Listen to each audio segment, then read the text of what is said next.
J'ai jamais autant compris que j'étais une maghrébine depuis que je suis dans les médias. J'ai reçu un flot d'insultes racistes extraordinaires depuis 4 ans. Ouais, bien sûr.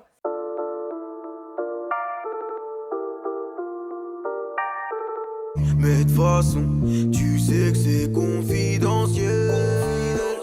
Il faut que ça bouge dans la Donc vie. bonjour Rose, merci d'être avec nous. Est-ce que tu peux te présenter? Je suis Rosa Méziane, je suis présidente de l'association Move Territoire, je suis chef d'entreprise dans le domaine de la formation et en parallèle, il m'arrive de venir débattre dans des émissions de télé, notamment sur du débat de société, débat politique. Rose, donc ton prénom. Oui. Avec un prénom comme ça, on a dû t'en faire des déclarations, non? Quelques-unes. Quelques-unes. Ouais. Avec des roses, avec des... Ça arrive. Ouais. Ça arrive toujours. J'aime beaucoup les roses. Oui. Non, mais le romantisme n'est pas mort. Est-ce que tu as un cœur à prendre? Est-ce que je suis un cœur à prendre? Oui. Ça, c'est bon à savoir. Pour qui? Pour les personnes à qui tu parles C'est vrai. et quand tu écoutes à 98%, enfin bref, c'est pas grave. Donc, tu as grandi à Colombes dans le 92. C'est ça. Qu'est-ce que tu gardes de ta jeunesse? Qu'est-ce que je garde de ma jeunesse? Honnêtement, mes meilleurs souvenirs, forcément, avec mes frères et sœurs, enfin, mes frères et ma sœur. Et mes plus beaux moments sont ceux que j'ai passés en Algérie avec ma grand-mère. Elle avait cette capacité à être d'une douceur qui me plaisait énormément. Et mes meilleurs souvenirs, c'était pendant les moments de la sieste. Alors je déteste ça en temps normal, mais en Algérie, il fait très très chaud, donc la sieste est obligatoire. Et elle nous racontait en fait des contes qu'on appelle Tamashahout, donc un conte. Et elle nous racontait à chaque fois des histoires de contes. Elle avait un grand lit. Un lit français d'ailleurs, parce que du coup, la plupart du temps, on était dans des paillasses, mais elle avait un grand lit à ressort qui faisait beaucoup de bruit. Et en fait, on se nichait, mes frères et sœurs et moi, mes cousins aussi. Et elle nous racontait ces histoires-là. Je ne suis pas sûre qu'elles existaient toutes. Je la soupçonne de les inventer, de les avoir inventées aussi un peu au fur et à mesure. Et il y avait comme ça beaucoup d'espièglerie chez elle et en même temps une forme de force tranquille qui me plaisait beaucoup. Et j'ai le souvenir de la chaleur et de son souffle quand je dormais à côté d'elle. Et ouais, je crois que c'est mes plus beaux souvenirs d'enfance avec ma grand-mère. Elle est déjà venue en France? Oui, en fait, elle était là à ma naissance, ce qui a beaucoup fait plaisir à ma mère. Et oui, elle était présente pendant ma naissance et ça lui arrivait de venir. Elle n'est plus parmi nous aujourd'hui, mais oui, elle est déjà venue. Avec mes potes, moi j'ai beaucoup traîné dans les centres commerciaux quand j'étais plus jeune. Hein. J'écoutais de la musique, etc. Et toi, avec tes copines, qu'est-ce que tu faisais? Alors, à quel âge? Parce que Adolescente. Adolescente ou préadolescente, j'allais à la patinoire. La patinoire de Colombes, c'est quelque chose de mythique. On allait beaucoup à la patinoire, donc la patinoire de Colombes. On allait également aux après-midi dansantes. Alors, je ne sais pas, les plus jeunes d'entre nous ne connaissent pas, mais quand on n'était pas assez vieux pour aller en boîte de nuit, j'ai grandi dans une époque où beaucoup de jeunes, en fait, organisaient des après-midi dansantes. J'ai plus le prix, mais c'était vraiment pour une somme très modique. Il y avait un DJ, des boissons, et effectivement, on revoyait tous les classiques du R&B, de la New Jack, de la funk, et aussi du rap. Et ouais, on allait aux après-midi. À Colombes, où vous Alors, il y deviez en aller avait à un peu Paris. partout. Il y Ouais. en avait un peu partout. Sinon, après, effectivement, on faisait beaucoup de shopping. Vu que j'ai grandi à Colombes, je connais la Défense comme ma poche, donc au centre commercial Les 4 Temps. Et sinon, beaucoup Saint-Lazare, parce que c'est à 3 stations, en fait, Saint-Lazare de Colombes. Donc, pareil, le passage du Havre, Opéra. Donc, ouais, ça a été un peu mes endroits. Un peu plus Châtelet aussi. Mais c'était essentiellement ça, la Défense, Saint-Lazare. Tu me renvoies dans des souvenirs. C'est énorme. Oui, parce que l'objectif, c'était quand même de trouver des tenues pour lorsqu'on allait à la patinoire ou aux après-midi dansantes. Donc oui, j'ai eu des moments assez classiques, mais je crois que ça correspond à une période pour beaucoup de gens. Je pense que ça va parler à beaucoup de personnes. T'étais plutôt MC Solar ou To Be Free? Oh non, M6 Solar. Et que j'embrasse d'ailleurs. Ouais, que tu connais? Ouais, ouais. Vraiment un mec génial. Ouais. Ouais. Et vous échangez un petit peu Sur l'actualité, Ouais, sur ouais, la ouais, musique, ouais, ouais, ouais, qu'est-ce ouais. qu'il fait maintenant? Je n'en sais rien. Musicalement parlant, la dernière fois, il était en concert. Donc, il a refait un peu un concert sur tous ses tubes. Mais en fait, c'est très perturbant parfois de rencontrer des gens qui ont bercé ta propre enfance. Moi, j'étais juste dingue de la musique Caroline. Et du coup, enfin voilà, ça me plaît beaucoup d'échanger avec lui. Il fait partie des personnalités artistiques qui ont fait grandir toute une génération. Donc j'aime beaucoup ces textes. Et je lui passe d'ailleurs un grand bonjour, si jamais il voit l'interview, Je lui enverrai. parce que c'est quelqu'un que j'aime beaucoup aussi. Quand tu étais jeune, tu avais déjà une idée de ce que tu voulais faire plus tard? Alors, moi, je fais partie un peu des générations anti-conseillère d'insertion, conseillère d'orientation. Enfin, c'est particulier. Moi, je n'étais pas une mauvaise élève, véritablement. Mais j'ai appris à l'âge adulte ce que c'était que les prépas, les grandes écoles. Donc, il y a tout un accès à l'information qui a disparu, comme si c'était des choix professionnels qui n'étaient pas pour nous, véritablement. Donc moi, j'étais passionnée par l'avocature, vraiment, les métiers de la justice. Sauf que mes références à moi, alors déjà, j'avais pas d'avocat dans mon entourage, proche ou même lointain, et les rares personnes que je connaissais qui faisaient des études d'avocat à l'université de Nanterre, c'était pas un parcours d'excellence. Enfin, pour moi, il y avait beaucoup de gens qui retapaient leur première année, du coup, je me voyais pas dans cette voie juste parce que j'avais le sentiment peut-être moi-même d'être dans l'échec comme ces personnes-là et j'avais pas de référence d'avocat qui venait de quartier du coup je me suis pas orientée vers ça. Je me suis orientée vers le commerce parce que ma sœur avait poursuivi cette voie et c'est là où je trouve que c'est extrêmement important d'offrir aux nouvelles générations des références, des contacts, des rencontres juste pour leur prouver que c'est possible et juste pour leur faire découvrir même des métiers qu'ils ne soupçonnent pas. Donc ça, c'est hyper important parce qu'effectivement, bah, j'ai suivi une voie très classique comme ma sœur. Donc je fais du commerce, je suis rentrée très vite dans le milieu bancaire et j'ai fait voilà, toute une carrière dans la banque. Et ensuite, je me suis vraiment posé la question de l'orientation en réalité à l'âge adulte, à 27 ans. Et là, j'ai fait ce qu'on appelle un bilan de compétences pour savoir ce pour quoi on est fait, ou en tout cas les compétences qu'on pourrait transférer vers un nouveau métier. Et derrière, j'ai découvert les métiers de l'accompagnement vers l'emploi et de la gestion de carrière. Et voilà, puis après, j'ai reconstruit tout un parcours dans ce domaine-là. T'as pas eu de regrets justement par rapport à ça, du fait de ne pas avoir fait des études dans la justice? Non, parce que je crois qu'à ma manière, je plaide d'une façon différente aujourd'hui et ça me plaît beaucoup. Qu'est-ce qui m'attirait dans les métiers du droit? C'était défendre ou en tout cas combattre les injustices. Et à ma manière, j'essaye de le faire et peut-être à une plus grande échelle. On va dire que aujourd'hui, mon prétoire est un peu plus large que les murs d'un tribunal. Hmm. Et le fait de ne pas avoir pu intégrer les grandes écoles? Bah, quand je vois qu'aujourd'hui, il m'arrive de donner des conseils à des gens qui ont fait ces grandes écoles, je me dis qu'au final, chacun a son propre parcours et on arrive parfois avec des chemins détournés.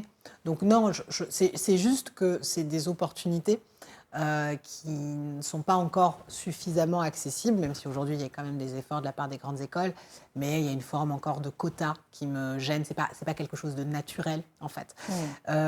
Donc non, moi je ressens pas de frustration personnelle véritablement, mais je prêche plus pour que les nouvelles générations y aient plus facilement accès en fait. Est-ce qu'il y a un moment dans ta jeunesse où tu te dis bah tiens, je suis maghrébine, ça va être plus difficile pour moi?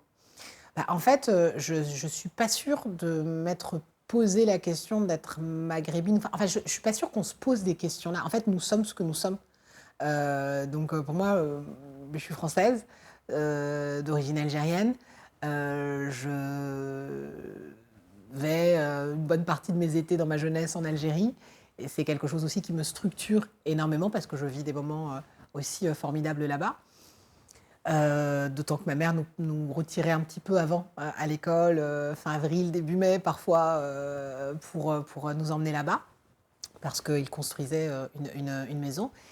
Et je ne suis pas sûre que je me suis posé cette question-là. Par contre, bien qu'on ne se pose pas la question, est-ce que ça va être plus difficile pour nous ou pas? Je crois qu'on se la pose plutôt par rapport à notre condition sociale. Je me suis aperçue très jeune que nous étions de conditions modestes, comme on dit pudiquement. Donc je crois que c'est plus lié à cela, en réalité. Et après, la question du racisme, elle est parfois arrivée après, même la question du sexisme. Tu vois, petite, je ne me disais pas, en tant que petite fille, je ferais moins de choses. J'ai découvert ce que c'était que le sexisme plus tard, en réalité. Donc non, c'était plus lié à ma condition sociale. Par contre, ça, c'est quelque chose qu'on sait très jeune. Parce que les références en fait des vacances, des petites vacances par exemple, ne sont pas les mêmes. Moi, par exemple, on allait en Belgique avec une association où on allait dans des familles d'accueil pour passer les petites vacances là-bas. Donc du coup, j'ai aussi plein d'histoires et plein d'anecdotes en Belgique où on était à la ferme avec une famille belge, où ça nous arrivait même aussi d'aller à la messe parce que c'était des croyants. Et je garde aussi plein de souvenirs géniaux de ces moments-là. Mais c'est sûr que la première fois que j'ai fait du ski, c'était en classe des neiges avec l'école. La première fois que j'ai appris à faire du vélo, c'était en classe de nature aussi à l'école. J'ai jamais eu de vélo, par exemple, typiquement. Donc je crois qu'on comprend sa condition très jeune. Je l'ai raconté dernièrement dans un discours que j'ai fait pour la rentrée scolaire de l'école Digital Collège. Les seuls cadeaux que j'avais pour Noël, c'était ceux qu'on commandait à l'usine de papa. C'est-à-dire qu'on avait un magazine, je crois que c'était Jouet Club à l'époque, que mon père nous donnait un petit peu avant l'été. On choisissait nos jouets et on les avait après dans une grande cérémonie dans l'usine de papa où on nous remettait en fait nos cadeaux de Noël. Et puis ça aussi, ça correspond à une époque où les usines fêtaient Noël en grande pompe et permettaient en fait à tous les enfants d'ouvriers d'avoir des jouets pour Noël. Mais je savais bien que quand tu rentres à l'école après les vacances de Noël, tes camarades, ils te disent bah, ma grand-mère, elle m'a offert ça, ma tata, elle m'a offert ça, ma maman, elle m'a offert ça. Ouais, bah, moi, la société Phytosolva m'a offert un joli Noël cadeau. de la société. Donc, voilà, je crois que très jeune, on comprend la condition dans laquelle on vit. Et c'est aussi pour ça, peut-être que on demande aussi moins de choses à ses parents. Enfin, moi, je ne me posais pas la question de réclamer peut-être d'inscription à des loisirs ou d'aller plus en vacances ailleurs, parce que je savais que mes parents économisaient énormément. Ils ont aussi, ils sont devenus propriétaires aussi en France. Enfin, donc voilà, mes parents, je les ai vus beaucoup travailler. Et du coup, voilà, c'est quelque chose qu'on intègre beaucoup plus. Je crois que la question des origines, en réalité, même si c'est une question qui se pose à un moment donné. Ok, ouais, c'est plus la condition sociale, toi tu dis, de base. Mais du coup, quand tu allais à l'école, en tant qu'enfant, il y avait beaucoup de mixité sociale. Oui, beaucoup plus. Oui, beaucoup plus qu'aujourd'hui, je pense, oui. Oui, beaucoup plus. Donc c'est vrai que c'était pas. Alors après, il y a des moments forcément où on va échanger sur la question des cultures ou des traditions parce que il y a le mois du Ramadan qui arrive, donc du coup c'est propice à des échanges quand on est à l'école. Donc oui, forcément. Mais en soi, sur ta question du racisme, quand tu dis je savais que j'étais maghrébine, donc ça allait être plus difficile, c'est pas quelque chose que j'ai verbalisé en tout cas. Par contre, j'ai jamais autant compris que j'étais une maghrébine depuis que je suis dans les médias. J'ai reçu un flot d'insultes racistes extraordinaire depuis 4 ans. Oui, bien sûr. Vous recevez des putes à bougnoul, suceuses de merguez, Barbie Islam, en contraction, Barbie Islam. J'ai même liké, parce que je trouvais ça très sympa. Enfin, en tout cas, Un beau jeu de mots. oui, j'ai aimé la recherche du verbe, en tout cas. Donc oui, non, on le comprend ensuite. Et en même temps, j'ai toujours refusé de me définir dans le regard des autres, et à plus forte raison quand ce regard il est haineux. Donc c'est pas quelque chose qui m'atteint. C'est quelque chose que je vais combattre parce que j'entends que des milliers de personnes se sentent offensées, et c'est aussi pour ça que quand je suis dans les médias, je suis aussi virulente quand des propos honteux et outranciers sont prononcés, mais parce que je sais combien ça peut blesser des millions de personnes qui vivent dans notre pays. Donc je le fais. Mais moi, à titre personnel, ça ne va pas m'atteindre. Par contre, vous ne pouvez pas, aujourd'hui, vous réveiller chaque matin. Honnêtement, si vous allumez la télé et que vous restez continuellement sur les chaînes d'infos en continu, je ne sais pas si on ne finit pas par se détester. Tellement on cible les habitants des quartiers populaires, les Français d'origine arabe ou d'origine amazigh ou d'origine africaine systématiquement, ou les Français de confession musulmane. Enfin, il y a un focus dès qu'on va parler de terrorisme, dès qu'on va parler de délinquance, dès qu'on va parler d'immigration, on cible constamment la même population et on fait des liens constants en balançant des amalgames, des raccourcis continuels. Et, et j'ai compris que c'était quelque chose de terriblement compliqué à vivre pour des millions de personnes. Et ça fait maintenant 4 ans que je fais du média.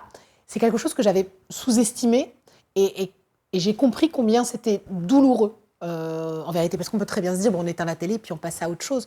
Sauf qu'aujourd'hui, la petite lucarne, et les réseaux sociaux aussi, parce que du coup, aujourd'hui, ça devient presque un miroir. C'est-à-dire que les médias interagissent sur des faits qui se passent sur Twitter ou autre, et Twitter va commenter les émissions télé qui vont parler de politique. Donc en réalité, il y a une forme de ping-pong entre les réseaux sociaux et la télé. Ce qui fait que continuellement, en réalité, on a accès à ce déversement de haine. Et il y a une vraie blessure. Et après, vous ajoutez à cela ce que j'appelle, moi, la blessure musulmane ou la blessure islamique qui est d'ordre institutionnel, qui va être commise par tout un ensemble en fait, d'éléments qui sont reliés à l'État. Quand vous avez un enfant, par exemple, qui se fait virer parce qu'il a dit Allahu Akbar dans la cour de récré, et je ne parle même pas des minutes de silence qui ont été perturbées, et encore que, on parle encore une fois d'enfants ou d'adolescents, et donc leur âge, c'est aussi parfois d'être dans la bêtise, dans la provocation, enfin le droit à l'erreur. On a le droit aussi de comprendre ce que c'est que la période adolescente, et je ne crois pas que virer quelqu'un comme s'il était un islamiste en devenir ou un terroriste en devenir, ce soit quelque chose de très intelligent en réalité pour faire nation. Mais quand vous avez, même parfois, il y avait l'histoire de ce gamin qui avait juste dit Allahu Akbar, ou qui avait simulé une forme de prière, et pour le coup c'était un très jeune enfant, qu'on a tout de suite immédiatement signalé, ou lorsque une voisine réalise une garde à vue parce qu'elle dit salam alaikum à sa voisine et qu'on la suspecte peut-être de s'être radicalisée. Enfin, il y a quand même des gens sérieux en uniforme qui ont reçu cette femme pour vérifier si elle n'était pas radicalisée. Et c'est ça que j'appelle des blessures institutionnelles qui sont constantes. Des jeunes filles qui vont à l'école avec un kimono, un croc-top et un jean, et qu'on renvoie chez elles parce qu'elles sont en abaya, et que du coup, c'était devenu, en l'espace d'une rentrée, l'accoutrement des terroristes islamistes. Enfin, je crois qu'on ne se rend pas compte. Moi, j'ai des choses qui ont pu m'affecter très jeune et qu'on garde en fait pendant de nombreuses années. Je ne sais pas quelles peuvent être les conséquences dans la durée de toutes ces offenses, de toutes ces blessures continuelles qu'on fait vivre à des générations de personnes. Je mesure pas encore, et je crois qu'on ne mesure pas tous collectivement ce que ça donnera en fait dans quelques décennies, parce que c'est quelque chose surtout quand on le vit en tant qu'enfant et en tant qu'adolescent, comme une profonde injustice. Et voilà, j'ai un peu peur de ce que ça peut créer derrière, et donc je crois que c'est aussi à nous tous d'être en capacité de retisser du lien, de comprendre ce que sont que nos valeurs, de comprendre ce que c'est que d'être français, de se retrouver un peu nous-mêmes et de se dire, ouais, non, là, on commence complètement à délirer, quoi. Et je crois qu'il y a une perte terrible de bon sens. Et le politique se trahit beaucoup, vraiment, pour des questions électoralistes. Et je crois que le politique se trahit beaucoup. Il y a de véritables enjeux dans notre pays, que peuvent être le terrorisme, mais je ne crois pas qu'on puisse le combattre de cette façon-là. Véritablement, ou alors si on pense le combattre, je crois qu'au contraire, on ne cesse d'alimenter une forme de radicalité, au contraire, en humiliant perpétuellement des ensembles de groupes. Quand tu dis qu'il y a des choses qui ont pu t'affecter, tu fais référence à quoi ? Je ne l'ai jamais caché, j'ai été atteinte d'un cancer à 12 ans. Donc forcément, c'est quelque chose qui vous affecte. Moi, par exemple, quand aujourd'hui on parle du personnel hospitalier qui n'a pas le temps de gérer les malades et de prendre le temps, pour te raconter ma première séance de chimiothérapie. Quand j'arrive, donc j'avais coupé le samedi d'avant, c'était un lundi, donc le samedi d'avant chez Saint-Algue. Donc je me suis retrouvée avec des cheveux longs jusqu'au bas du dos, avec une coupe garçonne. Et quand j'arrive, donc j'étais seule à ma première séance de chimio. Et quand j'arrive, j'avais 12 ans, j'étais en 5e, et l'infirmière me dit: Oula, Poulette, si tu coupes pas tes cheveux, là, ils vont être comme ça après ta chimio. Donc il faut que tu les coupes encore. Par contre, j'ai pas le temps de m'en occuper parce que j'ai d'autres patients à installer. Tiens cette paire de ciseaux immense, coupe-toi les cheveux au maximum pour que quand on te mette le casque, ça permette de conserver au moins le bulbe pour pas que tes cheveux ils tombent. Ils sont tombés par la suite, mais en soi, j'ai compris à 12 ans le métier terrible d'infirmière, c'est de ne pas être en capacité de s'occuper d'une enfant de 12 ans qui arrive à sa première séance de chimio et qui a les cheveux trop longs alors que j'avais une coupe garçonne. Enfin, et elle s'en excusait, elle était adorable hein, dans l'absolu, hein. Elle était vraiment douce, il n'y a pas de souci, et je l'ai compris. Mais j'ai compris très jeune ce que c'était que un milieu hospitalier qui fait du mieux qu'il peut, mais qui en réalité est débordé.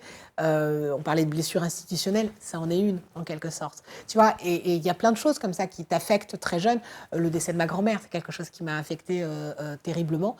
Et en plus, ma maman, pour nous protéger, a refusé qu'on assiste aux obsèques. Et ça, c'est quelque chose qui m'a terriblement manqué, de ne pas réussir à lui dire au revoir. Enfin, ce qu'on vit dans notre jeunesse nous forge et en même temps nous affecte, ou en tout cas développe chez nous un certain nombre de choses. Donc c'est pour ça que je m'inquiète de ce que tout ce climat et toutes ces polémiques peuvent créer en fait chez les futures générations. Tu es d'origine algérienne. Pour toi, l'Algérie, ça symbolise quoi? C'est le pays d'origine de mes parents, c'est mon histoire, parce que je crois que c'est un peu fou de croire qu'on est uniquement à son arrivée, à sa date de naissance. On est le fruit de tout un bagage, en réalité. Et c'est vrai que quand on me demande de raconter mon histoire, j'ai tendance à commencer à raconter celle de mes parents, en fait. Parce que mon destin s'inscrit dans le leur, en réalité. Donc oui, ça correspond à mon histoire à travers en réalité la leur. Donc c'est forcément beaucoup d'amour, beaucoup de douceur aussi, de chaleur, de senteur, de goût. L'Algérie, ça représente beaucoup. Et puis en même temps, il y a une histoire commune avec la France, douloureuse, qu'on n'apprend pas convenablement, d'ailleurs, dans les livres d'histoire. Moi, je suis le fruit de cette histoire complexe. J'ai mon grand-père maternel qui était engagé dans l'armée française. Il a fait la fin de la Première Guerre mondiale, la Seconde Guerre mondiale et Indochine, puisqu'il était engagé dans l'armée française. Et moi, je suis particulièrement fière de savoir que mon grand-père a combattu le nazisme, par exemple. Et j'ai, dans le même temps, ma grand-mère maternelle qui était moudjahide et qui a pris les armes pour l'indépendance de l'Algérie. Je suis le fruit de cette histoire et qui s'est fait sans aucune détestation de la France. Mon grand-père n'a jamais transmis dans le cocon familial parce qu'il ne s'est pas engagé pour l'Algérie pendant la guerre. Il pouvait aimer la France et ce qu'elle représentait, et pourtant lui aussi comprendre et soutenir le fait que l'Algérie devienne française. Et de la même manière, ma grand-mère n'était pas dans des propos anti-français, et pourtant elle a aspiré à vivre son propre destin. Je crois que l'histoire est toujours complexe, elle n'est jamais maïkéenne, et qu'on a des enfants de toute cette histoire. Et quand elle est mal racontée, elle crée forcément de mauvaises choses. On ne peut jamais démarrer une relation saine sur la base de mensonges.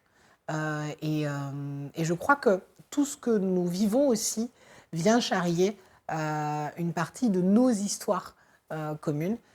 J'ai la chance d'avoir grandi dans un environnement sain, aimant, et même s'il y avait beaucoup de pudeur, on nous a toujours transmis ce que c'était que l'Algérie, ce que c'était qu'aussi la colonisation. Bon, ma mère me raconte aussi de jolies rencontres parce que, encore une fois,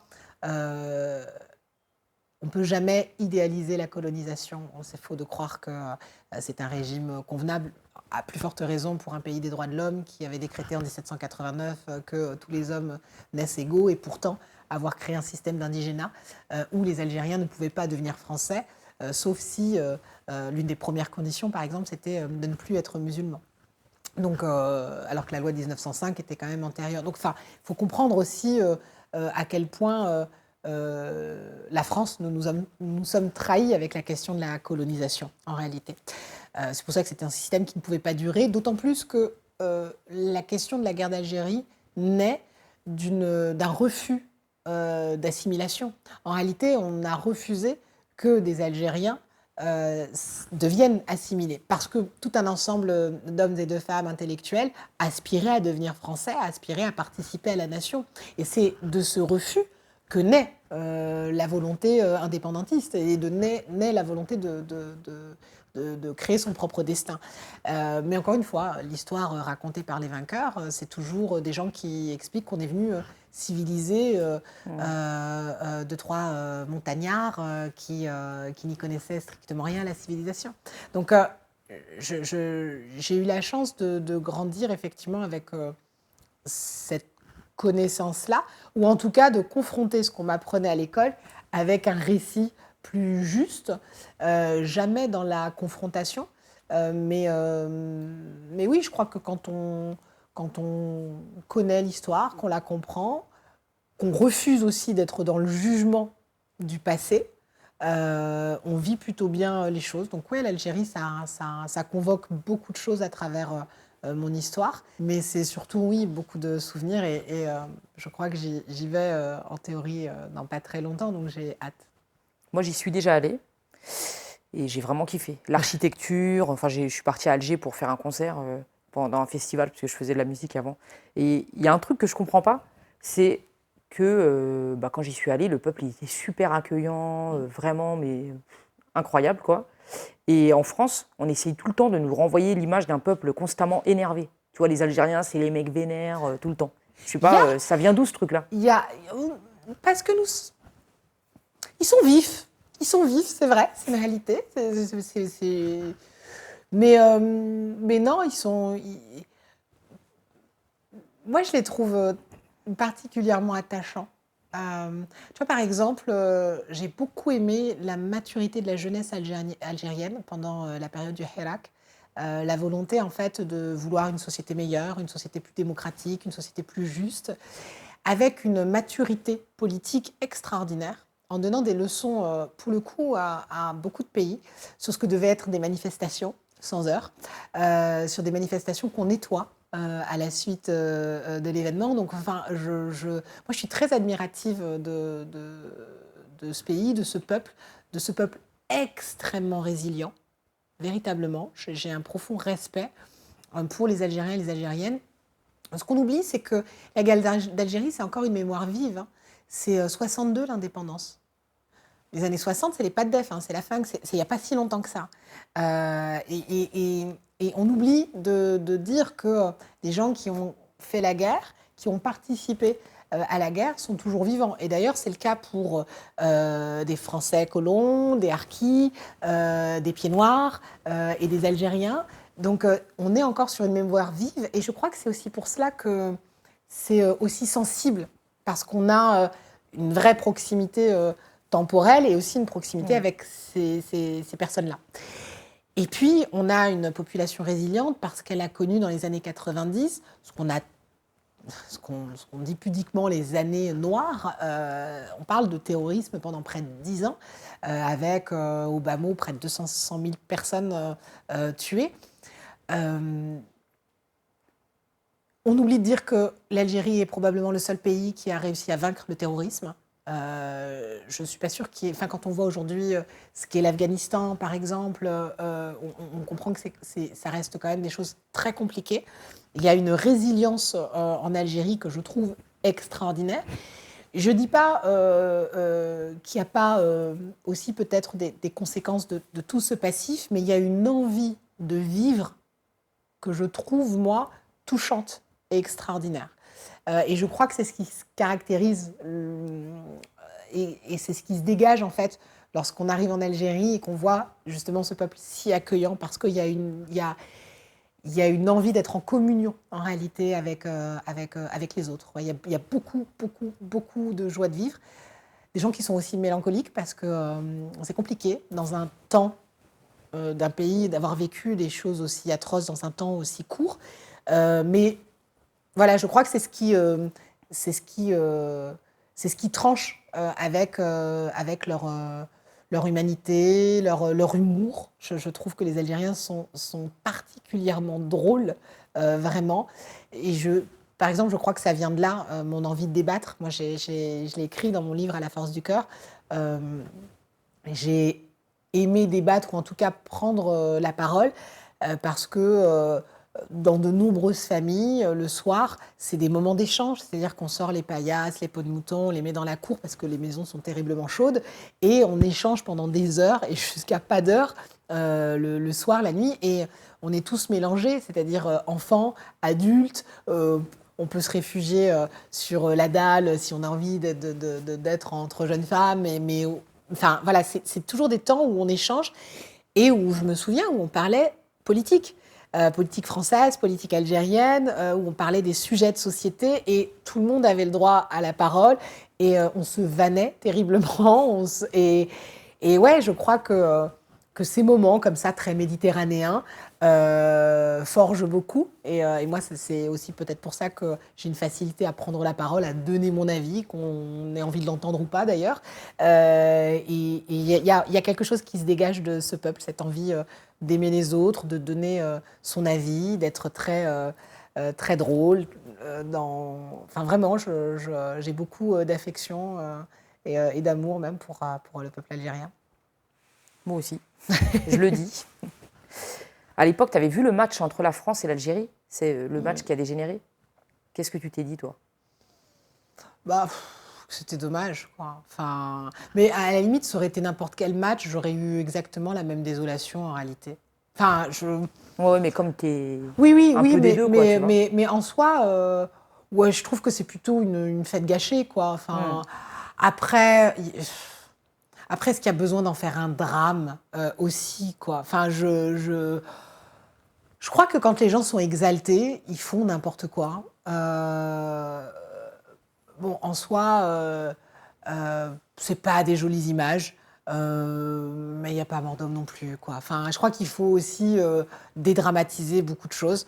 Et là, par exemple, vous avez Mehdi Guézard, qui est grande gueule à RMC, qui est algérien, et qui a ramené l'after-foot d'RMC en Algérie, ce qui ne s'est jamais fait. Et donc, ils ont fait l'émission de l'after-foot d'RMC en Algérie. Je suis plus à retenir, en fait, ce genre d'initiative, parce que si on regarde, en fait, dans le rétro, il y a plein de choses qui vont nous déplaire. Et j'ai tendance à croire que quand on conduit en regardant uniquement le rétro, on se plante. Je préfère regarder droit devant et je crois qu'il y a encore beaucoup de choses jolies, passionnantes, exaltantes à créer dans les années à venir, vraiment, avec l'Algérie. Tu parles de RMC. Comment tu as atterri sur les plateaux de RMC, BFM, etc.? Alors, en fait, je faisais des petites radios. À la base, ça commence parce qu'on m'a interviewée sur mon métier, donc dans l'emploi. Donc, on m'a interviewée pour parler du chômage et comment on pouvait lutter juste contre le chômage. Et on a trouvé que j'étais très à l'aise devant le micro et on m'a demandé de revenir en fait pour débriefer l'actu. C'est vraiment une petite radio et je me suis prêtée au jeu parce que je trouvais ça génial. Mais enfin vraiment, c'était une émission à la Diffoul, hein, c'était 22h minuit. Donc pour le coup, je pense que c'était écouté par très peu de personnes, mais je trouvais l'exercice hyper intéressant chaque semaine de débriefer l'actu. Et un jour, je suis à Beurre FM pour débriefer l'actu et je rencontre Malik Etou, qui deviendra plus tard le vice-président de mon association.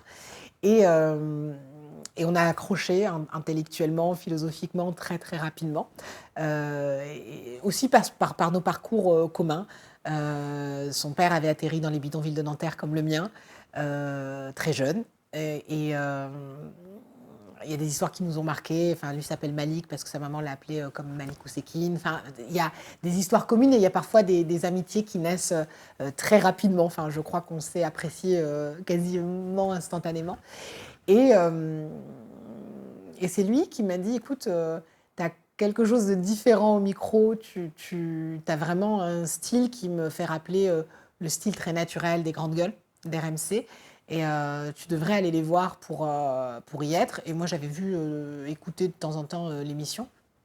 Et enfin, j'avais pas du tout le souhait, en réalité, de m'orienter vers cette voie-là. C'était pas quelque chose de choisi. Je n'ai pas jamais eu la volonté d'être journaliste. Je ne le suis pas, d'ailleurs. Et donc, il me met au défi d'y aller. Et je me retrouve un vendredi. Alors, on avait décidé d'y aller ensemble. Et il était en vacances. Il était au bord de sa piscine. Et il me taquine en me disant non, mais ça va, c'est bon, t'as pas besoin de moi pour y aller. T'es une grande fille. Et je déteste quand on me pique et qu'on me met à défi. Et je dis non, mais c'est bon, je peux y aller toute seule. Et du coup, je me suis retrouvée à y aller. Et donc, tu connaissais personne quand t'es arrivée? Personne. Donc, je vais en bas de l'immeuble, je gare ma voiture à l'arrache, mais vraiment. Donc, j'arrive comme ça devant l'immeuble, je vois les grands vigiles. Eux-mêmes me regardent. Et donc, je suis au téléphone avec Malik. Et je vois un grand monsieur, Maxime Daridan, qui me fait un signe, qui est lui-même un peu surpris de me voir. En fait, Maxime Daridan, je l'avais rencontré au Sénat. Forcément, je suis très engagée au niveau associatif, donc je l'avais rencontré au Sénat sur un débat sur l'image des quartiers dans les médias, d'où sa présence, puisqu'il travaillait sur ces thématiques-là auprès du groupe Altis, donc BFM RMC. Et donc, c'est vrai que quand on s'était rencontrés, on avait beaucoup échangé sur ces questions-là, des quartiers populaires. Et il m'avait dit, tu devrais faire de la télé, t'as quelque chose de très frais, de très naturel, de très enthousiasmant. Très algérien. Et du coup, il m'avait laissé sa carte. Et en fait, très naïvement, moi j'ai cru, tu sais, un peu comme les casteurs, tu sais, dans la rue qui voient une jolie fille et qui lui disent « Ah, tu pourrais être mannequin ». J'ai pas du tout pris ça au sérieux, en fait. Donc j'ai rangé sa carte, mais je me suis dit, un jour, si je fais un débat, je l'inviterai. Enfin, j'étais plutôt sur quelque chose de très pragmatique. Et donc il vient, il me salue, il me dit « Mais qu'est-ce que tu fais là ?» Et je lui raconte ma démarche. Je lui dis « Voilà, je viens voir Alain Marchal et Olivier Truchot, parce que je trouve qu'il n'y a pas assez de pluralité autour du plateau, notamment sur telle question. » Il me regarde faire mon pitch et il me dit « Mais t'es pas sérieuse, je t'ai donné mes coordonnées parce que je t'ai dit que tu devrais faire de la télé et tu m'appelles pas. » Et très naturellement, je lui dis « Mais t'es pas les présentateurs, donc non, quoi. » Il me dit « Et tu viens en bas de l'immeuble, comme ça, sans connaître personne. » Et je lui dis « Ouais, mais ça, c'est la street. » Et du coup, il me fait rentrer dans les locaux. Donc, c'est là où j'aperçois Christophe Barbier, Jean-Jacques Bourdin à l'époque. Et donc, moi, je me sens jamais intimidée, mais je suis toujours très, très amusée de me retrouver dans des endroits où, à la base, on ne m'attend pas du tout. Donc, moi, je suis plutôt en train de me marrer. Je regarde tout le monde, j'ai des grands yeux ouverts. Je suis très amusée par la situation. Parce qu'en plus, je dis à Malik, je dis « Attends, écoute, je suis rentrée, je te rappelle. » Et du coup, il me dit « Écoute, on fait le tour du propriétaire. Et quand tu arrives sur le plateau, sur l'étage des GG, bah, n'hésite pas à faire ce que tu sais faire de mieux, visiblement. » Et sauf qu'on était un vendredi. Donc, du coup, l'équipe part plus tôt. Et donc, on refait le monde pendant sa pause déjeuner. Et il me dit, écoute, je leur fais un mail, surtout que, du coup, je lui raconte un petit peu plus précisément mon parcours, ce que j'ai fait. Et il me dit, écoute, je pense qu'ils vont t'adorer. Je leur fais un mail. Et ils vont probablement te recontacter. Et je lui dis, très amusée, je lui dis, bah, de toute façon, vendredi prochain, je suis en bas de l'immeuble. Hein. Il me dit, ouais, bah, cette fois-ci, appelle-moi, ce sera plus simple. Et en réalité, ils m'ont appelé le lundi. La productrice Anaïs Sens m'appelle le lundi. On fait un entretien qui se passe très bien au téléphone. Et elle finit par me dire, bah, écoute, ce serait bien qu'on fasse un test. T'es dispo quand la semaine? Donc je lui dis mercredi. Moi, je lui dis, mais vraiment, la nana qui n'y connaît strictement rien à la télé, je dis, pour voir comment je passe à la caméra et ma voix au niveau du micro. Elle m'a dit, non, cocotte, mercredi, t'es à l'émission et tu fais l'émission avec nous. Je dis, ah, ok, très bien. Et ça a commencé comme ça. Donc, dès le mercredi, t'es arrivé vendredi. Lundi, il m'appelle et mercredi, je suis à l'antenne. Ah bah, et je fais c'est du rapide. Je fais la saison comme ça. Et après, j'ai poursuivi sur CNews avec Laurence Ferrari. Et puis voilà. Mais ouais, je crois que les choses... En fait, je crois qu'il ne faut pas se compliquer la vie des fois. Et ce que le commerce m'a appris, en réalité, ou la banque de manière générale, c'est que c'est quand on fait plusieurs tentatives qu'on peut réussir à avoir une réponse positive. Donc, dans Rose, il y a Ose. Et j'ai beaucoup d'audace. Donc, c'est vrai que j'ose assez facilement. En tout cas, je ne suis pas effrayée par le fait de faire des choses. Et le non ne me perturbe pas. C'est-à-dire qu'on ne meurt jamais de quelqu'un qui vous a dit non en soi. Donc, et tout bon commercial accepte, digère très rapidement le non et il passe au suivant. Et ça, c'est quelque chose qui est très ancré chez moi. Et donc, je teste. Si ça fonctionne, c'est cool. Si ça fonctionne pas, c'est cool aussi. C'est pas grave. C'est qu'il y a un autre destin qui m'attend ailleurs. Et effectivement, j'ai pas de mal à frapper aux portes parce que c'est la seule manière pour qu'elles s'ouvrent, en réalité. À ce jour, pour toi, le débat le plus tendu que tu aies eu à gérer, c'est lequel? Parce que j'ai pu en voir passer pas mal sur Twitter, justement. Enfin, excuse-moi, sur X. Sur X. Ah, mais c'est très chelou de dire X. Ouais. Moi, j'y arrive pas. Même le nom, c'est... J'ai un côté très vintage. Je reste sur Twitter. D'ailleurs, je suis dégoûtée d'avoir fait ma mise à jour. Parce que du coup, c'est passé à X. Le plus récent, forcément, avec André Berkoff. Mais c'est pas, je l'ai pas senti tendu. C'est-à-dire que lui a complètement craqué. On s'est énervé ponctuellement, et d'ailleurs, à la fin de l'émission, je lui dis, oh, fais gaffe quand même, André. Le petit cœur, il est fragile, pousse pas trop. Donc non, j'ai beaucoup de distance par rapport à ça. Le plus tendu, là où j'ai senti... En fait, c'est plutôt mon débat avec Zineb El Razaoui, où j'ai senti, à la suite du débat, le flot d'harcèlement que j'ai pu avoir, le nombre d'insultes. Et là, j'ai compris qu'en fonction de avec qui tu débattais, ça pouvait changer, quoi. Ouais, vraiment, alors en soi, c'était pas tendu. Mais c'est la communauté, tu veux dire? Ouais, c'est plus ça. Après, sur le plateau, vu les plateaux où je suis, c'est souvent entendu. En tout cas, les conséquences étaient plus avec Zineb. Qu'est-ce qui s'était passé, en fait? En fait, à l'époque, elle n'avait pas eu beaucoup de contradicteurs. C'est vrai qu'on était post-Charlie. Et moi, en soi, j'ai pas de problème à être Charlie au sens liberté d'expression. Mais il y avait un certain nombre de ses propos qui m'avaient choquée terriblement sur, par exemple, le lien qu'elle faisait entre femmes voilées et terrorisme, que je trouvais scandaleux, sur le fait que la France avait été très peu regardante avec la communauté musulmane parce qu'on avait peur qu'elle déclenche sa ceinture d'explosifs. Enfin, voilà, il y avait des propos comme ça qui étaient très violents. Et du coup, j'ai voulu la confronter à ses propres propos dans une période où on refusait de la contredire parce qu'elle avait fait effectivement toute une partie de son équipe éditoriale qui avait été assassinée, dont je partage terriblement la douleur, mais on ne peut pas laisser dire un certain nombre de propos extrêmement violents. Et du coup, j'avoue avoir commencé tout mon propos axé sur cela. Et c'est vrai que je lui ai dit que sa parole n'apportait rien au débat public et qu'elle était une forme de Zemmour, mais qu'on préférera toujours l'original à la copie. Ce qui l'a fait sourire, en soi. Et ensuite, je lui ai déballé toutes les phrases qu'elle avait pu dire. Et je lui ai rappelé, c'était en 2019, que ses propos étaient dangereux dans la mesure où, sur la communauté musulmane, elle oubliait que de nombreux Français de confession musulmane étaient enseignants, étaient policiers, étaient militaires, et que du coup, étaient chefs d'entreprise, et que ces Français de confession musulmane créaient de la richesse dans notre pays, éduquaient nos enfants, protégeaient la population, protégeaient également, au-delà de nos frontières, nos valeurs, et que c'était terriblement honteux de tenir ces propos. De la même manière que faire un lien entre voile et terrorisme, c'était accuser Latifa Ibn Ziaten, qui a perdu son fils Imad sous les balles de Mohamed Merah, de l'accuser elle-même de faire partie du problème. C'était accuser la mère d'Ahmed Merabet, policier tombé sous les balles des frères Kouachi.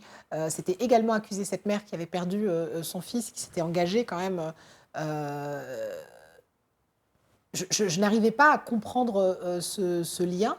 Et c'est vrai qu'en la confrontant à des éléments très factuels, ça a été très compliqué parce que j'ai été l'une des rares à cette période-là à le faire, mais parce que j'ai toujours assumé ce que je pensais, j'ai toujours assumé mes convictions, et je suis profondément humaniste, c'est-à-dire que chez moi, il n'y a pas d'un camp contre un autre, il n'y a pas une France contre une autre, et donc j'ai pas à rougir de venir confronter une femme, même si elle a terriblement souffert, à ses propres contradictions et à ses propres propos haineux. Et donc je me suis autorisée à le faire. Bon, j'ai compris par la suite que ça avait quelques conséquences, en tout cas au niveau du cyberharcèlement. Mais ça a été mon épreuve du feu. Après, tous les autres ont glissé assez naturellement. Donc, De toute façon, j'ai l'impression que tu as une armure. mais je te l'ai dit tout à l'heure, je ne me définis pas dans le regard des autres. Donc en fait, ce que ça provoque chez les gens, ça les regarde, plus eux et leur vision des choses. Mais moi, je suis assez claire avec qui je suis, ce que je pense. Et je crois qu'il est compliqué de trouver chez moi des propos haineux. Véritablement, moi, je suis pour une France unie. Je m'inquiète beaucoup plus de du délitement en fait de nos valeurs que de nombreuses personnes qui n'ont ce mot-là qu'à la bouche en réalité. Moi, le triptyque républicain, liberté, égalité, fraternité, c'est pas un slogan d'entreprise pour moi. Donc j'essaye dans chacune de mes interventions de faire comprendre à quel point j'ai de leçons de personnes à recevoir sur le patriotisme ou sur l'amour de mon pays ou sur qui je suis ou sur qui nous sommes, même si je mets des grands guillemets à nous parce que ça veut tout et rien dire. J'ai jamais vu, moi, les Français d'origine immigrée comme un groupe social monolithique. Enfin, même ça, c'est très colonialiste dans la posture. Une chose fondamentale que m'ont appris mes parents, c'est le respect des autres, véritablement. Et, euh, et donc oui, je crois que quand on n'est pas animé par de la haine, de la négativité, on vit plutôt bien ses convictions. La plupart du temps où je te vois, tu débats avec des hommes, du coup. Être une femme sur un plateau, c'est plutôt une force ou une faiblesse? Bah, en fait, j'aspirerais à ce que ce soit normal, en fait. Non, on est en minorité numérique constamment, d'ailleurs, quels que soient les plateaux. Euh, mais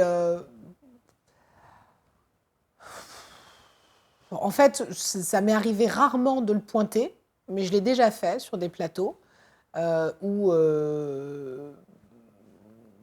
quand je l'ai fait dernièrement avec un élu de Levallois, où à côté il y avait Florent Philippot, qui n'est pas particulièrement en adéquation avec mes idées, mais qui avait au moins la courtoisie de me laisser parler et d'interagir ensuite. Et cet élu de Levallois, de droite, me coupait à chacune de mes phrases. Et donc je lui ai fait remarquer. Que c'était déjà très compliqué d'être la seule femme sur le plateau. Je pouvais éviter de m'interrompre. Et donc, c'est assez facile pour lui de dire non, mais on est dans un débat. Je lui dis oui, on est dans un débat. Mais pour débattre, il faut au moins que je déroule une idée. Et je lui dis, vous savez, à côté de vous, Florent Philippot, je ne crois pas qu'il partage mes idées. Et pourtant, il a la courtoisie de me laisser parler. Je lui dis donc, si vous me coupez à chacune des phrases, ça ne va pas le faire. Et ce n'est pas un argument que je cite de temps en temps, mais ces mêmes personnes sont les premiers à nous expliquer que dans certaines communautés, on ne laisse pas la parole aux femmes, qu'elles sont soumises. Oui, je crois que des fois, il faut leur rappeler que, comme les autres, on a le droit à la parole et que bizarrement, il n'a pas ce mécanisme de couper les gens à chacune des phrases, mais que quand c'est une femme, c'est tellement plus facile pour lui de le faire. Alors j'ai du mal à savoir si c'est parce que je suis une femme, si ce sont mes idées. Je crois que c'est un peu des deux, en réalité. Donc non, moi, je le vis pas mal, en réalité. Je ne sais pas si c'est une force. En tout cas, l'image est détestable pour eux lorsque je suis seule contre tous, d'avoir effectivement trois bonhommes qui hurlent sur une jeune femme qui essaye de leur expliquer des choses. Alors après, s'ils ont des cordes vocales, j'en ai aussi. Ma foi, je réponds. Hein, donc, je ne me sens pas victime non plus. Je rétolte. Mais c'est vrai que après, pour connaître un peu ceux qui bookent les invités ou les chroniqueurs, ils ont parfois plus de mal aussi à trouver des femmes, mais parce que quand on s'expose, c'est plus compliqué quand on est une femme. Enfin, les hommes ne reçoivent que très rarement des remarques sur leur physique. Les femmes, constamment. Constamment. Un gars qui va un petit peu, pas hurler, mais en tout cas s'imposer dans une argumentation, on ne va pas le traiter d'hystérique. Une femme, beaucoup plus facilement. Donc, voilà, moi, j'ai tout reçu. Que j'étais une fausse blonde, que j'étais trop grosse, que j'étais... alors, je ne parle même pas toutes les insultes sexistes, mais ouais, c'est aussi ça. C'est aussi ça. Donc, il faut être forte pour... Ouais, en tant que femme, quoi, les femmes en général. Quoi. Oui, C'est vrai que non, mais en tout cas, il faut je vais pas dire accepter, mais il faut comprendre que c'est quelque chose qui va arriver, inévitablement. Moi, c'est pas quelque chose que j'accepte au sens où c'est la rançon de la gloire. Non, pas du tout. C'est juste des gens très mal élevés, qu'on a très mal éduqués et qui pensent que Internet, c'est le Far West. Donc, je ne leur trouve aucune circonstance atténuante. Mais j'ai compris, malheureusement, que c'est quelque chose qui arriverait à partir du moment où je m'exprimerai. Bon, après, à partir du moment où je suis très au clair... mais comme j'ai pointé Jean Messia une fois, je ne sais plus ce que je lui avais dit... je sais plus ce que je lui avais dit. Il avait trouvé que c'était insultant. Et je lui ai dit, oh, bah, c'est drôle pour quelqu'un qui dit que je suis une femme siliconée sur Twitter. Je lui dis, je trouve que vous êtes culotté quand même. Il me dit, oui, non, mais je me suis excusée. Je lui dis, c'est faux. Je lui dis, vous n'êtes pas excusé sur Twitter. Quand vous m'avez rencontré un jour, vous vous êtes excusé. Je lui dis, mais à aucun moment vous êtes excusé sur Twitter. Et il me dit, oui, mais si, je me suis excusé. Je lui dis, c'est faux. Je lui dis, mais de toute façon, on vous a retiré. Enfin, c'était à l'époque où on l'avait retiré de Twitter. Je lui dis, de toute façon, on vous a retiré Twitter, on ne peut pas le vérifier. Je lui dis, mais moi, je peux vous confirmer que vous vous êtes jamais excusé. Et Morandini lui avait dit, vous l'avez traité de femme siliconée, et il dit non, mais je me suis excusée. Mais peu importe. C'est-à-dire qu'en fait, aujourd'hui, des personnalités politiques, bon, même si Jean Messia, c'est plus un intermittent du spectacle aujourd'hui qu'un homme politique, mais il s'octroie le droit d'être aussi outrancier, véritablement. Bon, après... ça va, je suis très tranquille avec qui je suis, donc c'est pas un souci. Ouais, mais ça en dit tellement plus sur eux que sur moi. En fait, j'arrive même pas à comprendre les attaques physiques. C'est extraordinaire. C'est de la bassesse, quoi. Ça en dit plus sur son propre physique que le mien, en réalité. Ouais, parce que de toute façon, on pourrait en discuter. Voilà, moi personnellement, quand on l'a traité de tête de chameau, je trouvais pas ça classe, je trouvais ça ridicule, je trouve que ça n'apporte véritablement rien au débat. C'est ni fait ni à faire en réalité. Donc bon, après c'est ma manière de penser, mais oui, non, faut, je vais pas dire être blindé parce que je voudrais surtout pas que des femmes s'empêchent de prendre la parole. Mais c'est une réalité. C'est une réalité, exactement. C'est une réalité. J'espère que c'est une réalité qu'on pourra combattre véritablement. Moi, je ne compte plus les plaintes que j'ai pu faire. Au début, je plaintais. À un moment, bon, c'est lourd. La seule qui a abouti, et véritablement, je remercie le policier qui a instruit cette plainte, c'est lorsqu'on m'a menacée de viol sur Instagram. Mais strictement rien à voir avec la politique. Là, je mettais des vidéos, des stories sur les footings que je faisais. Et là, quelqu'un m'a envoyé un DM en me demandant quel parcours je faisais au Bois de Boulogne pour qu'il puisse venir me violer si ça ne me dérangeait pas. Ouais. Donc, père de famille, 42 ans, propre sur lui. Enfin, voilà. Donc ouais, là, c'est la seule fois. Pourtant, j'en ai reçu des menaces. J'ai reçu des menaces de mort, j'ai reçu des insultes, j'ai reçu des courriers en recommandé. Enfin, véritablement, parce que certains ont du temps à perdre. Mais comme c'était toujours en réaction à des propos politiques, j'ai toujours pensé qu'il y avait une forme de réponse un peu épidermique à ce que je pensais. Et pas que je minimise, parce que j'avais porté plainte à l'époque, mais j'ai toujours pensé qu'il y avait une forme de réponse qui n'était presque que idéologique. Là, je n'arrivais pas à comprendre comment un footing pouvait susciter l'envie d'un viol, en réalité. D'ailleurs, rien ne peut susciter l'envie d'un viol dans l'absolu. Mais Mais je crois que c'est la seule fois où j'ai eu peur, dans le sens où j'ai arrêté de faire un footing au Bois de Boulogne. Donc, en tout cas, le temps que la personne soit identifiée. Donc, ouais, Et elle a eu quelque chose ou pas? oui, oui, oui. On lui a rappelé que c'était pas bien de menacer les femmes de viol. Donc oui, il a eu un rappel à la loi, il a eu un stage qui devait s'autofinancer sur les violences faites aux femmes, et puis une interdiction de m'approcher. Toi, tu fais partie d'une grande famille. Est-ce qu'ils ont peur pour toi, justement? Non, parce que je les protège beaucoup de cela. Donc non, non, non. Honnêtement, non. Peut-être parce que je le vis bien et que c'est peut-être rassurant aussi pour eux, je crois. Après, alors c'est vrai que dernièrement c'est un peu plus compliqué parce que la dernière vidéo a beaucoup tourné, donc on me reconnaît un peu plus. Mais en soi, honnêtement, on reçoit beaucoup plus d'amour que de haine. La haine, c'est plus sur les réseaux sociaux. Dans la vraie vie, in real life, ça va, les gens sont adorables. Même les fachos ont tendance à être sympas quand on les voit. Moi, j'en ai déjà qui m'ont abordé. Genre, ah, je ne suis pas du tout d'accord avec vous. D'ailleurs, Zemmour, vous ne pensez pas qu'il a raison sur ça. Je dis vraiment, on va vraiment débattre de cela. Mais des fois à la plage. Hein. Non. Je dis vraiment, en plus, c'est fou de croire que mes opinions vont changer parce que vous me rencontrez au marché ou ailleurs. Mais les gens sont quand même assez corrects, vraiment, et au-delà de ça, très affectueux. Donc non, ça va. Après, ma mère, c'est très drôle, quand j'ai commencé à passer à la télé, j'ai un visage qui n'a pas beaucoup changé, donc j'ai beaucoup de gens qui me reconnaissent, et en plus mes parents vivent toujours à Colombes, hein, donc du coup je n'ai pas beaucoup changé. Et elle était très souvent interpellée dans la rue, parce que j'ai des gens avec qui j'ai été en primaire, au collège, au lycée, parce que j'ai fait toute ma scolarité là-bas, et qui l'interpellaient en lui disant bravo pour ta fille, c'est génial ce qu'elle fait. Et en fait, ma mère disait non, non, c'est pas ma fille.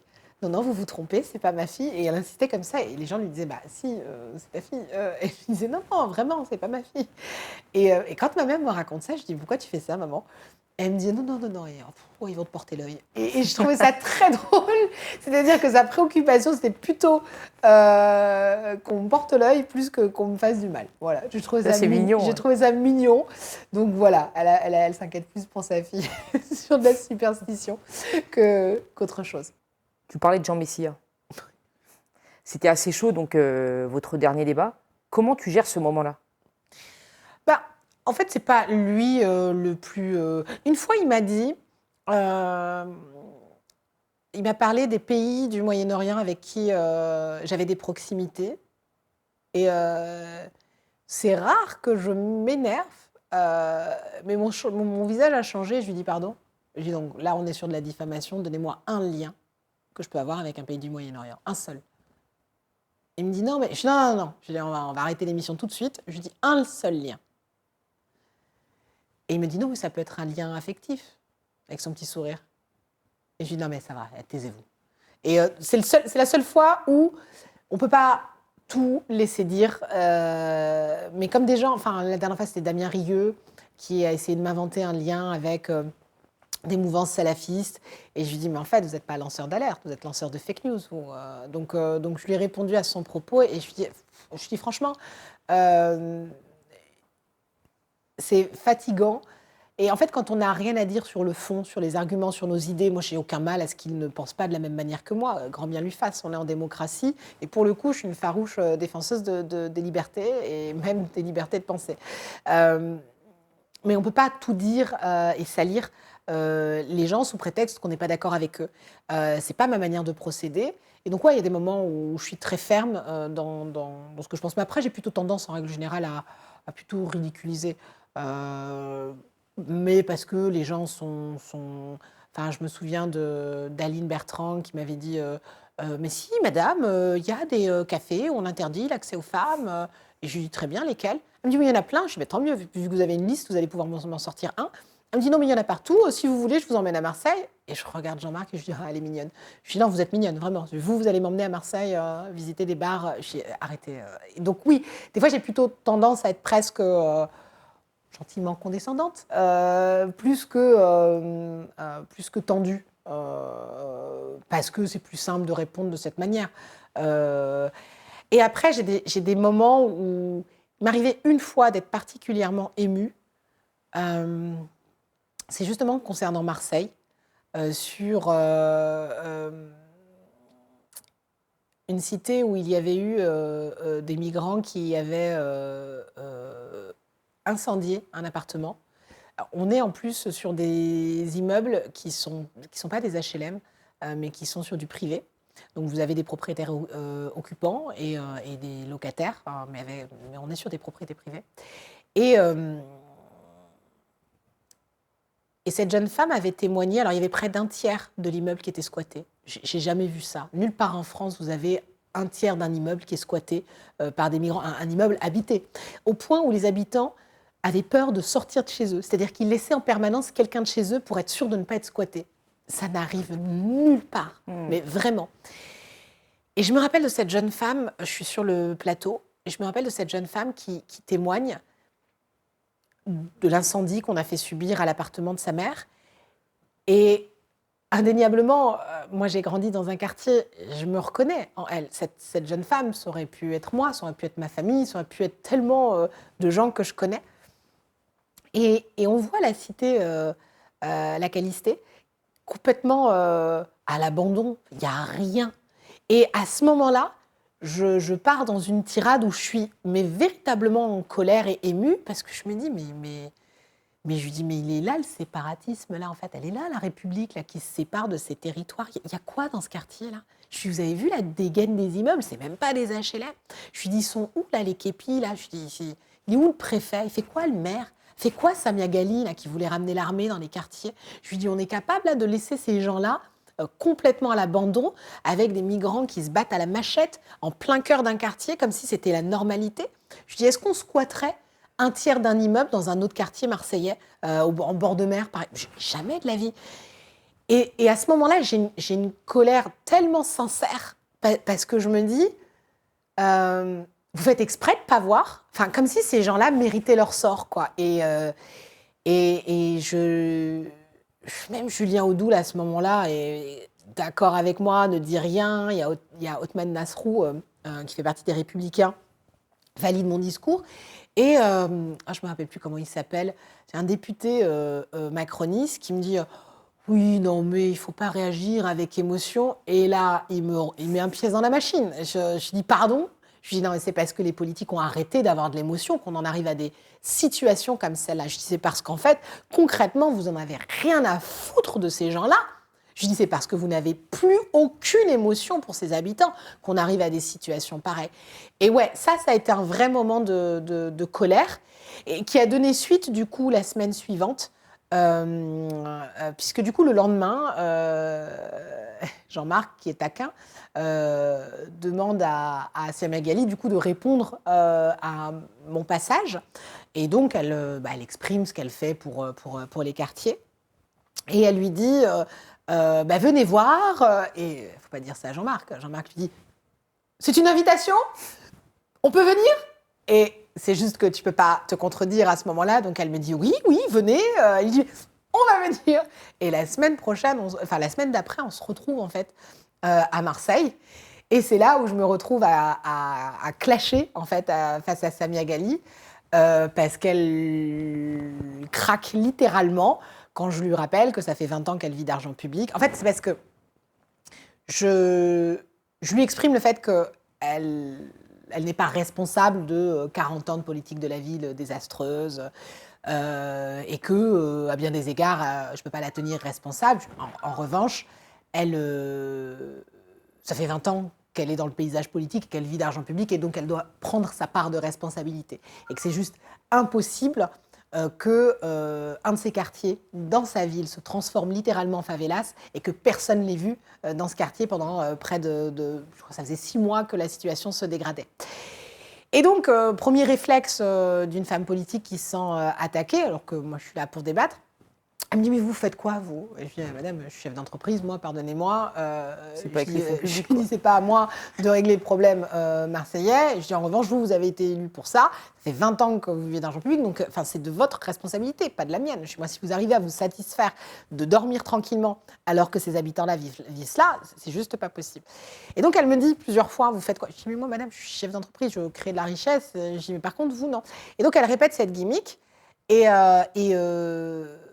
Je crois que des jeunes filles derrière m'applaudissent. Donc, je crois qu'elle se sent piquée à ce moment-là. Et donc, elle me dit, non, mais là, vous faites l'animatrice, sous-entendant, je suis qu'une simple chroniqueuse, comme si je ne faisais rien par ailleurs. Donc, elle est un peu dans l'attaque sexiste à ce moment-là. Et je lui dis, madame, c'est votre responsabilité, c'est votre devoir. Je lui dis, moi, je n'ai pas été élue par ces gens-là et je ne regarde pas ces gens-là souffrir du haut de ma piscine dans les hauteurs de Marseille. Ouh, ce que je n'ai pas dit. Bon, après, il y avait tout un historique judiciaire autour de sa piscine, donc ça, fallait le savoir. Et ça la pique véritablement au vif, au point où elle arrache le micro des mains de Jean-Marc en disant « Non, mais là, on arrête, hein, là, on arrête. Hein. » Et du coup, elle pète littéralement les plombs. Et c'est vrai que ce clash-là, d'ailleurs, j'ai reçu beaucoup de messages de Marseillais. Et je crois que c'est ce qui l'a surprise en réalité, c'est d'avoir un tel soutien le jour J et après, les jours suivants, sur les réseaux, de la part de Marseillais. Et je crois qu'on minimise à quel point les Marseillais ont envie d'autre chose aussi pour les quartiers nord. Et moi, j'étais vraiment troublée par la situation désastreuse à Marseille. Vraiment, et pourtant, j'en ai visité des quartiers. On est en région parisienne, que ce soit Fresnes, que ce soit Mantes-la-Jolie, que ce soit les Mureaux, enfin des cités difficiles, on en a tristement beaucoup, ou même d'autres dans d'autres villes. J'ai le souvenir à Reims, à Mulhouse, vraiment. Marseille, c'est sans eau, ça n'a aucune mesure. Aucune mesure.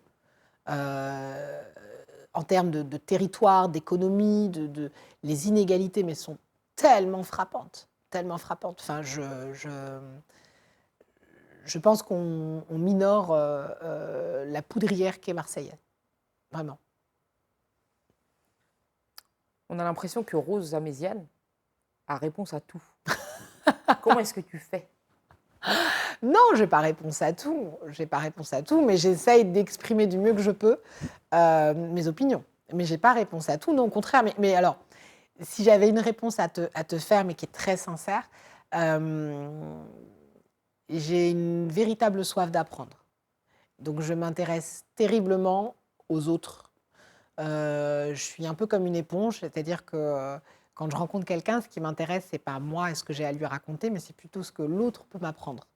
J'adore, par exemple, parler avec les vieilles personnes. J'adore les personnes âgées, vraiment. C'est peut-être en lien avec ta grand-mère. Sûrement. Et je peux passer des heures avec des... La dernière fois que j'ai visité une personne, c'était la grand-mère d'un ami qui est décédé depuis, dans un EHPAD à Méru. J'ai passé beaucoup de temps avec elle, mais surtout avec tous les pensionnaires. Chaque mois, je suis partie me balader et je me suis posée avec les pensionnaires et on a ri, je les ai écoutés sur leur vie, c'était très drôle. Et j'aime beaucoup ça, j'aime beaucoup les gens. Et donc, des fois, j'essaye de respecter mon agenda, mais je sais que quand je vais dans un événement, je peux facilement rester 1 heure à parler avec quelqu'un juste parce que il m'aura parlé de lui, de sa situation ou même d'un sujet qui m'intéresse et je peux rester. La dernière fois que j'ai fait une conférence, je me suis retrouvée à dîner avec 2 participants juste parce que je les ai trouvés géniaux et que je prends le temps de découvrir les autres, en fait. Et je crois qu'on apprend beaucoup des autres. C'est un peu, pour moi, c'est la meilleure université, en réalité, le parcours des gens. Et donc, je me nourris beaucoup de ça. Alors, peut-être que dans mes réponses, il y a en réalité un peu des réponses de tous ceux que j'ai rencontrés. C'est peut-être pour ça que j'ai réponse à tout. Alors moi, je ne me considère pas comme féministe, mais je me suis toujours engagée pour la cause des femmes, que ce soit dans la musique ou même là en créant ce podcast vidéo, spécialement dédié aux femmes, d'ailleurs, confidentiel. Pour toi, être féministe, c'est quoi? C'est quoi ta définition? En fait, pour moi, le féminisme, c'est tout simplement qu'on nous laisse notre place, en fait. Nous sommes la moitié de l'humanité. Donc, à ce titre, je n'ai pas à être reléguée à une moitié d'un couple ou une collaboratrice dans un projet. Donc, ouais, puis c'est juste laisser chaque femme faire ce qu'elle a envie de faire, en réalité. Qu'importe que ses choix soient soumis à quoi que ce soit, parce que d'ailleurs, qui peut croire qu'il est en totale liberté? Enfin, je sais pas, moi, si... on oppose très souvent le voile à la mini-jupe, mais je sais pas si c'est si féministe que ça d'être en mini-jupe, en réalité. Enfin, est-ce que c'est pas déjà répondre à une injonction masculine de la société sur le fait d'être désirable? Enfin, donc, et est-ce que ce serait pire que de répondre à peut-être des envies de pudeur d'une religion? Je sais pas. Je sais pas, moi, ce que c'est que complètement la liberté. En tout cas, nos choix, quels qu'ils soient, doivent se respecter. Donc, ouais, non, moi, je suis très, très au clair avec les choix individuels. Et bien sûr que il y a toujours, on est toujours influencé par une somme de nos vécus, de nos rencontres, de nos environnements. On n'est jamais totalement autonome. Enfin, c'est stupide de le croire. Mais on se doit d'être dans l'acceptation de l'autre. Tu vois, et je crois que le féminisme, c'est cela. C'est accepter l'autre dans tout ce qui nous oppose. Et donc, tu vois, même quelqu'un qui est totalement opposé... Enfin, j'ai honte que le seul parti qui a mis à sa tête une femme, ce soit le Rassemblement national. Tu vois, c'est... Putain, ça m'arrache le cœur de croire que le Rassemblement national est féministe. Bon, ça reste la fille de l'ancien patron. Il faut relativiser le féminisme au Rassemblement national. Mais je crois que ça dit beaucoup aussi de l'hypocrisie du féminisme occidental aussi. Tu vois, je ne crois pas que les Français soient prêts aujourd'hui à élire une femme. C'est pas vrai. Quand on connaît la France, on ne peut pas croire qu'aux prochaines présidentielles, ce sera une femme, sauf si, catastrophe, c'est Marine Le Pen. Mais en réalité, on ne va pas l'élire parce que c'est une femme. On va l'élire surtout parce qu'elle a des idées nauséabondes et c'est ce qui me fait terriblement peur. Mais ouais, je crois que c'est surtout accepter les choix des autres, même si ils sont en totale opposition avec nos propres choix de vie. Je crois que c'est ça. Et puis que globalement, on ne s'empêche de rien. Je crois que c'est ce qui nous différencie peut-être dans le monde dans lequel on vit aujourd'hui, c'est cette capacité. En fait,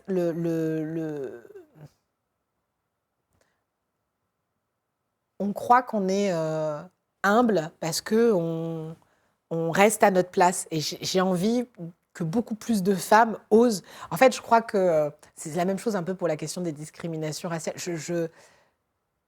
Moi, ça me va un féminisme où le jour où on aura même des responsables féminines médiocres et qu'on se dira « Ok, elle est juste médiocre, mais elle n'est pas médiocre parce que c'est une femme. » Tu vois ?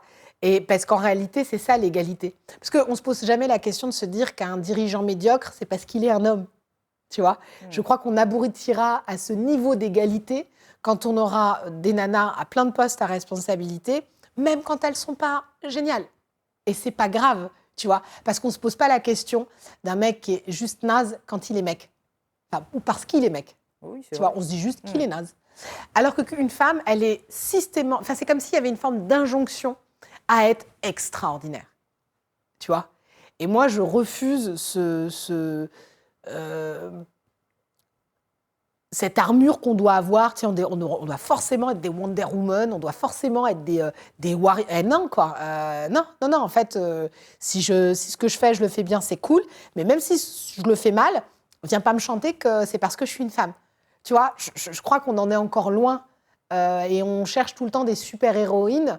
Alors, je comprends que les héroïnes, ça permet à d'autres D'avoir des petites filles modèles. de rêver et d'avoir des modèles.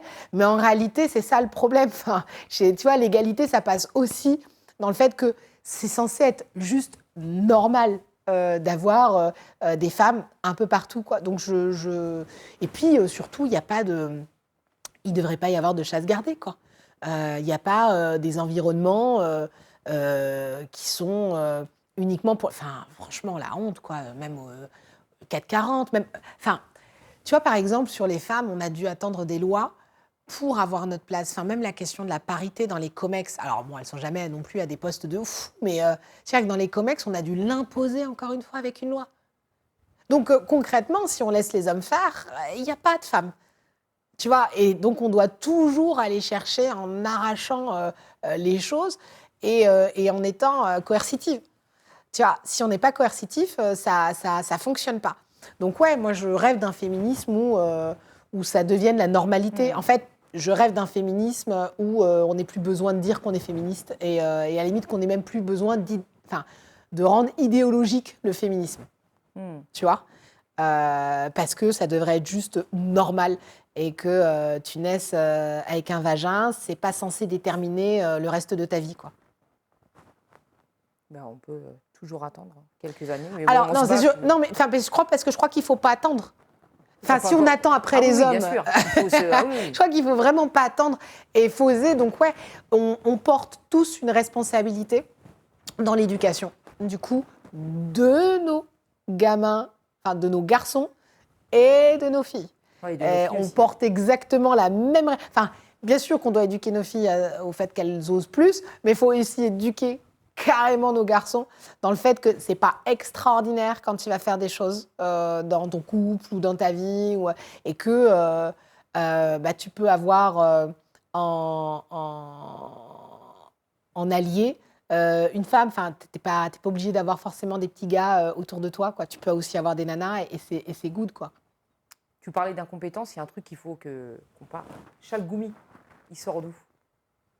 Ah, il sort d'où? Tu veux dire son pédigré? Tu veux son CV? Pourquoi sur les plateaux, il est invité partout? Pourquoi on l'a choisi pour représenter les musulmans? Bah, je comprends pas, enfin, je m'explique pas la poussée de l'imam Chalgoumi dans l'espace médiatique. En soi, moi, son discours, quand il est compréhensible, je suis pas contre. Enfin, le mec a un discours de paix. On est avec toi, c'est pas un souci en fait. Enfin, jamais je ne condamnerais quelqu'un qui a un discours de paix et d'union. Enfin, c'est celui que je porte dans l'absolu. Mais il y a quand même quelque chose de très bizarre de vouloir mettre en représentant. Alors déjà de vouloir mettre un représentant. Je crois qu'il faut sans cesse rappeler que l'islam n'est pas une religion pyramidale. Et donc, à cet effet, nous n'avons pas de chef. C'est-à-dire qu'il y a une relation directe entre des croyants et leurs créateurs. Donc, il n'y a pas de clergé. Les imams ne sont pas des représentants des cultes. Il y a des associations ici et là qui se sont formées, mais elles n'ont pas vocation à représenter la parole des musulmans parce que ce serait stupide de croire que c'est aussi simple de représenter autant de communautés, avec un S, parce qu'elles sont complètement différentes. Et que même au sein même des communautés, chacun a une pratique divergente.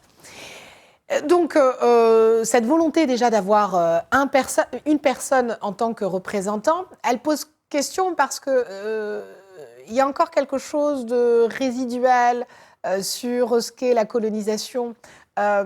Donnez-nous le meilleur d'entre vous, hein, et puis on va communiquer avec lui. Non, en fait, les communautés musulmanes en France ne sont pas des tribus, et donc on n'a pas de chef à vous présenter pour que vous puissiez parler avec lui. Ça ne peut pas être envisagé de cette façon-là. Donc je crois qu'il y a encore quelque chose déjà dans la volonté d'avoir un représentant. Ensuite, sur le personnage qu'est l'imam Chalgoumi, bon, ça m'attriste que ce monsieur puisse être menacé. Mais enfin, à quel moment on va aussi entendre les milliers de personnes qui se sont positionnées en disant mais arrêtez de vouloir nous le mettre midi et soir sur des questions qui concernent l'islam, dans la mesure où on se sent en partie non reconnu, dans le sens où quelqu'un... Enfin, on ne cesse de dire que les Français d'origine immigrée sont français avant tout. Et on arrive à leur trouver un imam qui ne maîtrise pas la base de ce que c'est que la France, c'est-à-dire la langue française. Et d'ailleurs, c'est l'un des premiers critères qu'on tente de renforcer dans la loi immigration, c'est-à-dire la maîtrise de la langue pour devenir français. Et donc, moi, j'ai peine à croire que ce soit pas justement pour rappeler à quel point l'islam est une religion étrangère et qu'elle concerne des étrangers. Enfin, moi, je prône des imams du cru, des imams bien français et des imams qui s'expriment parfaitement bien. Il y en a, des imams républicains, il y en a extrêmement dans la communauté. Donc, non, personne ne l'explique, en fait. Enfin, maintenant, ça devient grotesque. Ça devient grotesque d'avoir constamment l'imam Chalgoumi, penaud, qui s'exprime sur des sujets, avec même si j'admets qu'il a fait beaucoup d'efforts dans la pratique de la langue, mais c'est juste pas possible, en fait.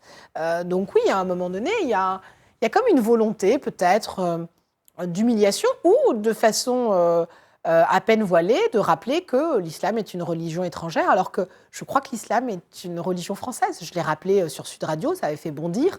Mais si on continue à voir l'islam comme une religion étrangère, alors on enferme les Français de confession musulmane à être en rapport uniquement avec un culte des pays d'origine de leurs parents, d'ailleurs, plus que de leurs propres origines. Et donc, on a systématiquement de l'ingérence des pays étrangers dans la gestion du culte. Et c'est l'une des premières préoccupations, justement, du ministre des cultes, de ne plus avoir de l'ingérence des pays étrangers. Donc, il y a déjà un rapport à déconstruire dans notre manière de voir ce qu'est l'islam en France. Donc oui, moi je crois que l'islam est une religion française et je crois qu'à cet effet, nous devons avoir des représentants ou en tout cas des personnes qui s'expriment au nom d'organisations en étant des Français à part entière. Et il y en a. Donc je ne désespère pas, on n'aura pas de difficulté à en avoir dans les prochaines années, mais ça reste encore l'une des anomalies médiatiques. On va arrêter un petit peu avec l'islam, parce que sinon on va ressembler aux médias qu'on critique. Mais du coup, comment Rose, elle se déconnecte avec tout ça? Comment elle se déconnecte au quotidien? Elle fait du sport. Tu fais quoi comme sport? Footing. À Boulogne? Plus au bois de Boulogne, mais elle fait quand elle continue. Non, honnêtement, non, je connexion avec ma famille, forcément. Ma maman, que j'embrasse, mon papa, ma sœur, mon neveu. Enfin, oui, non, j'ai mes amis que j'embrasse. Non, après, j'ai une vie particulièrement riche qui fait que j'ai des personnes autour de moi qui me donnent beaucoup d'amour et que j'adore. Et c'est ce qui structure ma vie. Et puis après, même si l'espace médiatique peut avoir quelque chose de très destructeur, j'essaye de compenser avec des actions terriblement positives. La vie, elle est surtout là. Enfin, par exemple, j'ai lancé Elmed, donc, qui est un centre de formation dédié aux soft skills et à la communication, et notamment la prise de parole en public. Et j'essaye de rendre accessible la communication parce que c'est l'une des premières compétences. Écrire, compter, parler, on sait tous faire. Mais il y a une différence entre parler et savoir communiquer. Et c'est l'une des compétences dont on a terriblement besoin dans sa vie personnelle, dans son couple aussi parfois, mais au niveau professionnel, beaucoup, associatif aussi. Et donc, on a besoin d'être un plaidoyer pour son association ou même évoluer professionnellement. On plafonne à un moment donné où on ne maîtrise pas cette compétence. Donc, j'essaye de rendre accessible, digeste, au plus grand nombre la prise de parole en public. Et Elmed, d'ailleurs, ça veut dire Lmud, donc c'est-à-dire apprendre en amazigh. Et j'ai essayé de repartir un peu sur les fondamentaux de l'apprentissage. Donc oui, j'essaye de faire des choses terriblement concrètes où je donne de mon temps, je donne de mes compétences pour être plus dans une dynamique constructive que dans des choses qui peuvent paraître négatives, même si en réalité je crois qu'être présent sur ces plateaux, c'est nécessaire. Je le dis et je ne cesse de le répéter, il y a des émissions où l'on débat, il y a des émissions où l'on combat. Et donc, j'ai pas de mal à être dans des émissions plus sages où je débat et d'autres où je vais plus combattre. Et je crois que c'est nécessaire parce que malheureusement, ces émissions ont beaucoup d'audience et que j'aspire un peu à rendre justice auprès de ceux qui se sentent offensés et beaucoup pour convaincre ceux qui, depuis des années, ont été tristement impactés par ces idées parfois racistes ou en tout cas xénophobes. Et oui, j'espère faire entendre raison. Et si j'arrive à faire entendre raison à une poignée d'entre eux, hein, le job est rempli. Si tu pouvais glisser un message à la Rose de ton adolescence, tu lui dirais quoi? L'adolescence. Oh. Continue et va encore plus loin. Et est-ce que tu as quelque chose à rajouter? Aimez-vous les uns les autres. Surtout en ce moment. Ouais. Je l'ai dit il n'y a pas très longtemps. Je t'ai parlé du triptyque républicain, liberté, égalité, fraternité. On manque terriblement de fraternité dans notre pays. Et je crois que c'est l'une des valeurs fondamentales qu'on a oubliées. Donc ouais, je crois à beaucoup plus de fraternité. C'est essentiel. Ok. Bah merci. Merci à toi. Il faut que ça bouge dans la ville, il faut que ça bouge.